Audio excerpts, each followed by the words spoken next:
बढ़ते हैं ठाकुर कथा यानी आजन की ओर। आज हम सबों के बीच आप उपस्थित हैं श्रीमान विकास दा, गुलाबनगर खगड़िया से। जय गुरु दादा। दादा जय गुरु जय गुरु। दादा आप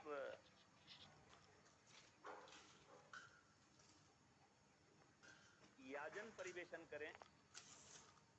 जी दादा। समय दादा मेरा समय कितना होगा? जी दादा आप 10-15 मिनट कर सकते हैं, कहिए। जय गुरु दादा। जय गुरु जय। परम दयाल युग पुरुषोत्तम श्री जी ठाकुर अनुकूल चंद जी के श्री चरणों मेरा कोटि कोटि प्रणाम। परम पूज्य राध्याय जगत जननी लक्ष्मी स्वरूपा श्री जी गौरव के श्री चरणों मेरा कोटि कोटि प्रणाम। परम पूज्यपाद देव श्री श्री बालता के श्री चरणों मेरा कोटि कोटि प्रणाम। परम पूज्यपाद वर्तमान आचार्य देव श्री श्री दादा के श्री चरणों कोटि कोटि प्रणाम। परम पूजनीय बवाईदा के श्री चरणों कोटि कोटि प्रणाम। परम पूजनीय अभिन बाबू के श्री चरणों कोटि कोटि प्रणाम। माता पिता के श्री चरणों कोटि कोटि प्रणाम। बड़े सौभाग्य की बात है कि इस धृति संदीपना सत्संग में मुझे ठाकुर के बारे में कुछ बताने का, याजन करने का मौका मिला है। अज्ञानतावश या भूलतावश जो भी भूल त्रुटि होगी उसके लिए मैं क्षमा प्रार्थी हूँ। वंदे पुरुषोत्तमम वंदे पुरुषोत्तमम वंदे परम दयाल इस कलिकाल में हमें बचाने बढ़ाने के लिए आए। ठाकुर जी सत्यानुसरण ग्रंथ के शुरू में ही लिख दिया है, अर्थ मान यश इत्यादि पाने की आशा में मुझे ठाकुर ठगे जाओगे। तुम्हारा ठाकुरत्व नहीं जगने पर तुम्हारा कोई केंद्र भी नहीं, ठाकुर भी नहीं। धोखा देने पर धोखे में पड़ोगे। तो हमारा ठाकुरत्व कैसे जगेगा? जो ठाकुर जी विधान दिए हैं उस पे अक्षर से चलने से, जो ठाकुर जी आचरण करके दिखाए हैं, ठाकुर जी के आचरण को अपने चरित्र में आत्मसात मज्जागत करने की जो चेष्टा करेंगे तभी हमारा ठाकुरत्व जगेगा। ठाकुर जी आचरण करके दिखाए हैं, लीलाधारी पुरुष हैं। ठाकुर जी के विधान पर चलने से हमारा जो है कल्याण होगा। ठाकुर जी 3 विधान मूलतः है, ऐसे तो 5 विधान है, यजन याजन इष्टवृत्ति स्वस्तिनी और सदाचार। ठाकुर जी का मूलतः 3 विधान जो यजन याजन इष्टवृत्ति, जो कि हम जिस दिन से दीक्षा लेकर ठाकुर जी से युक्त हुए हैं उसी दिन से सुनते आ रहे हैं। यजन याजन इष्टवृत्ति प्रारंभिक 3 विधान है। यजन याजन इष्टवृत्ति सही सही अक्षर से पालन करने से आगे स्वस्तिनी और सदाचार की ओर अग्रसर हो जाते हैं। हम लोग सत्संग में ठाकुर जी की वाणी सुनते हैं, बोलते हैं, यजन याजन इष्टवृत्ति कर ले काटे महावीरती। सुनते तो हैं लेकिन यह हमारे मन मस्तिष्क शरीर पर किस तरह असर करता है इस बारे में थोड़ा विस्तार से बताने की कोशिश करूंगा। यजन के माध्यम से हम लोग ठाकुर जी के बारे में ज्यादा से ज्यादा जानने की कोशिश करते हैं। सुबह सुबह नित्य क्रिया नित्य कर्म करने से पहले ठाकुर जी को इष्टवृत्ति भोग देते हैं।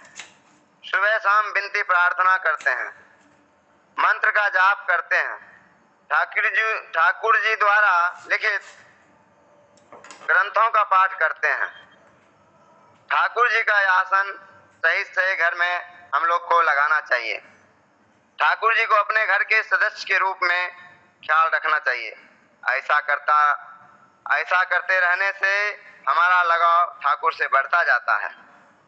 हम लोग हर समय ठाकुर को लेकर चलने लगते हैं तो हमारा मन इधर उधर के गलत चिंतन ध्यान से हट जाता है।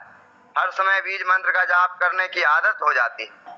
इसीलिए ठाकुर जी बोले हैं, उसाय निसाय मंत्र साधन, चलाए फिराए जप, यथा समय इष्ट निर्देश, मूर्त कराए तप। सुबह ब्रह्म मुहूर्त में नाम जप कम से कम 45 मिनट करना चाहिए। इससे हमारी चेतना, स्मरण शक्ति सब कुछ बढ़ता है। रात को सोने से पहले नाम करके सोना चाहिए। नाम करते समय चिंतन करना चाहिए कि दिन भर की आज क्या भूल त्रुटि हुई है हमसे, उसे सुधारने की कोशिश करना चाहिए। बीज मंत्र के जाप करने से हमारे अंदर जो सभी प्रकार के प्रदूषण हैं उससे मुक्त हम लोग हो जाते हैं, स्वस्थ और दीर्घायु होते हैं। साथ ही हमारे शरीर में जो सेल, हमारा शरीर जो है छोटे छोटे सेल से बना है, इनएक्टिव यानी डेड हो चुके होते हैं, वह फिर से एक्टिव होने लगते हैं। स्मरण शक्ति बढ़ने लगता है। जब हम लोग बीज मंत्र का जाप लगातार करते हैं तो शरीर का तापक्रम बढ़ने लगता है। तापक्रम धीरे धीरे शरीर में और मन का प्रदूषण जो मन और शरीर पर विष की तरह असर करता है वह निष्प्रभावी होने लगता है और तन मन शुद्ध होने लगता है। फिर ठाकुर जी की वाणी आत्मसात होने लगता है, कार्य क्षमता हमारी बढ़ जाती है। इसी कारण से हम लोग ठाकुर जी की वाणी सत्संग में सुनते और बोलते हैं। यजन याजन इष्टोभिर्ति, करले काटे महावृति। यजन से हम लोग का मन और शरीर सुंदर होने लगता है। इसी तरह से जब हम इसी बात को दूसरे के निकट कहते और बताते हैं, इसी को याजन कहा गया है।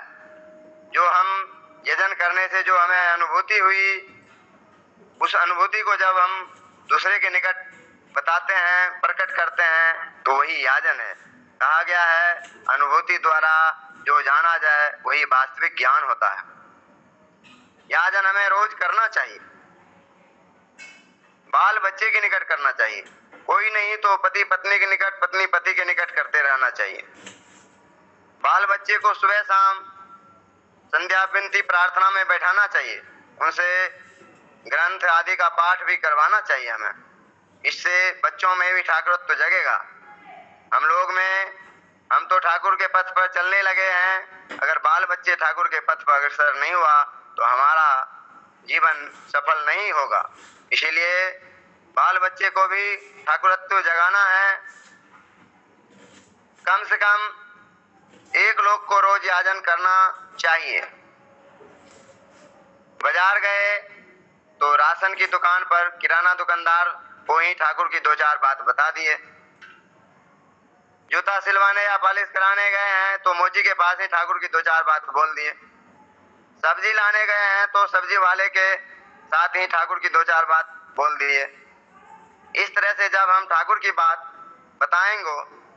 बताएंगे तो हमें खुद भी ठाकुर जी के बारे में ज्यादा से ज्यादा जानने की उत्सुकता बढ़ेगी, क्योंकि जब हम ज्यादा से ज्यादा जानेंगे तभी तो दूसरे को अच्छे तरीके से समझा पाएंगे।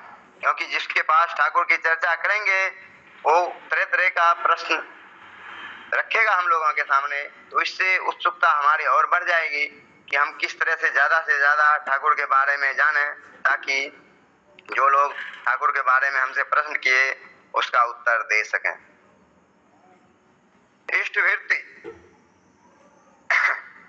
इष्टवृत्ति गुरु के भरण पोषण एवं स्वयं की सुरक्षा एवं उत्थान हेतु तो श्रद्धा से सुबह ब्रह्म मुहूर्त में जब विनम्र भाव से अर्घ्य निवेदन करते हैं तो हमारा इष्टवृत्ति सार्थक होता है।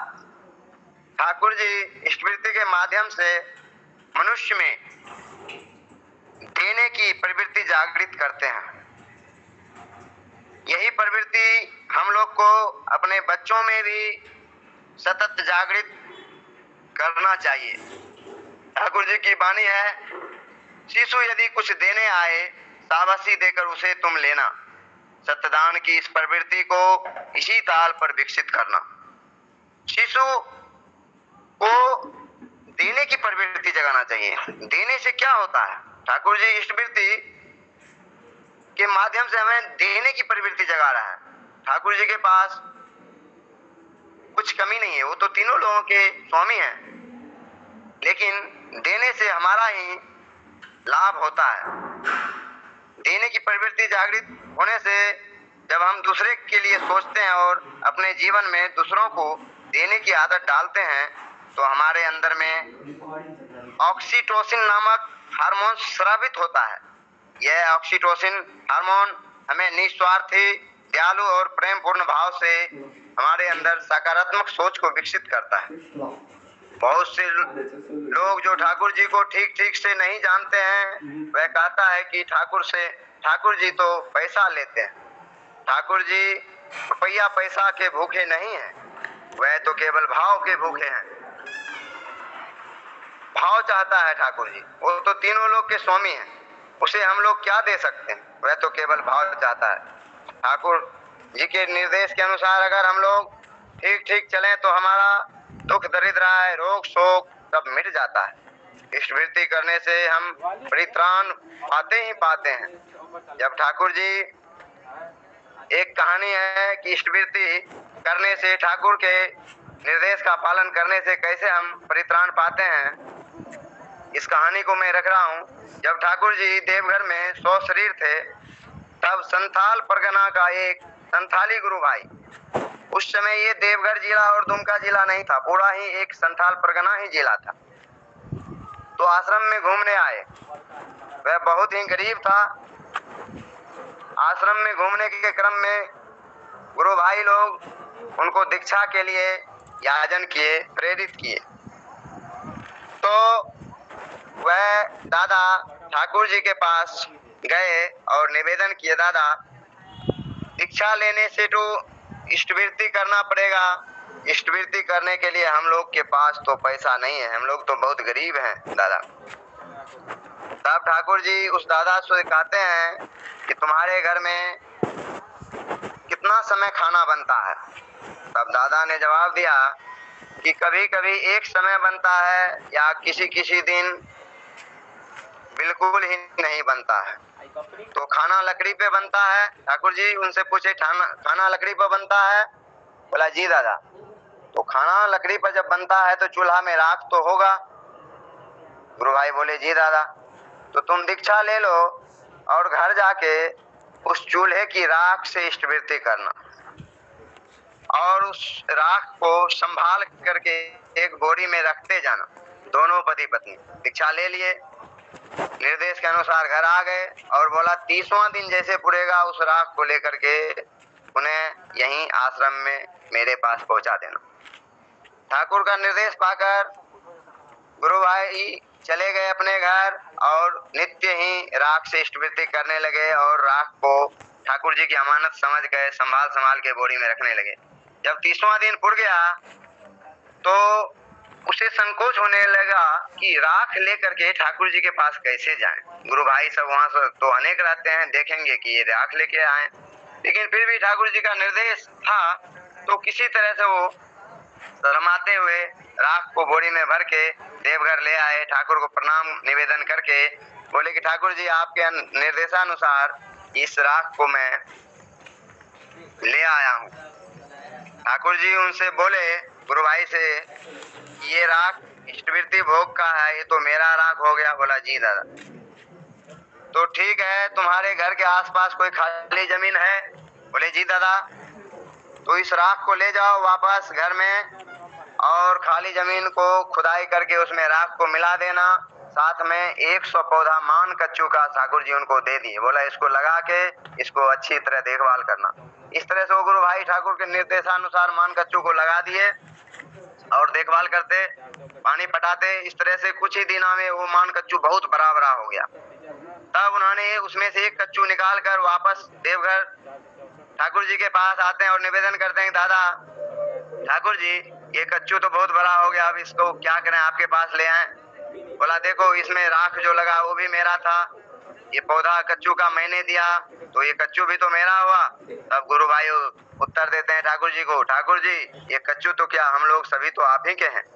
इस पे ठाकुर जी मुस्कुराते हुए कहते हैं इस कच्चू को मेरे पास लाने की जरूरत नहीं है, जाओ इसे कच्चू को बाजार में बेच देना, उससे जो पैसा मिलेगा उससे आगे तुम अपना बिजनेस करना। इस तरह से ठाकुर के निर्देश के अनुसार वो गुरु भाई बिजनेस करने लगे और इस तरह से दुख दरिद्र आय से गरीबी से परित्राण पा गए और बड़े बिजनेसमैन बन गए। तो इस तरह से ठाकुर के दिशा निर्देश पर चलने से हम निश्चय ही परित्राण पाते हैं। अब लगभग मेरा समय पूरा हो रहा है, इसी शब्द के साथ मैं अपने वाणी को विराम देता हूँ। जय गुरु दादा।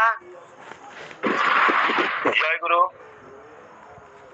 अभी हम सबों के बीच श्रद्धेय विकास दा गुलाबनगर खगड़िया से हम सबों के दैनंदिन जीवनोपयोगी शब्दों से वाक्यों से उद्बुद्ध किए। हम सबों को परमदयाल की बातों को लेकर चलना चाहिए,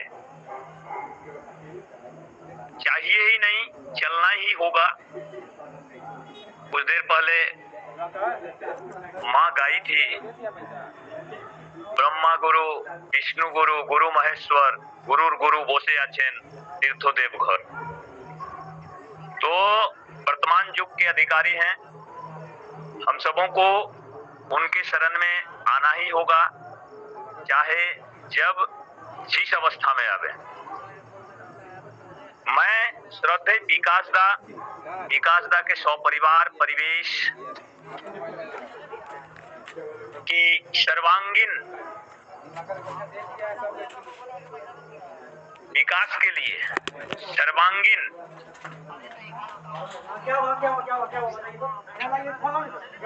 बढ़ोतरी के लिए परमदयाल के श्री चरणों में निवेदन प्रार्थना जनाता हूँ।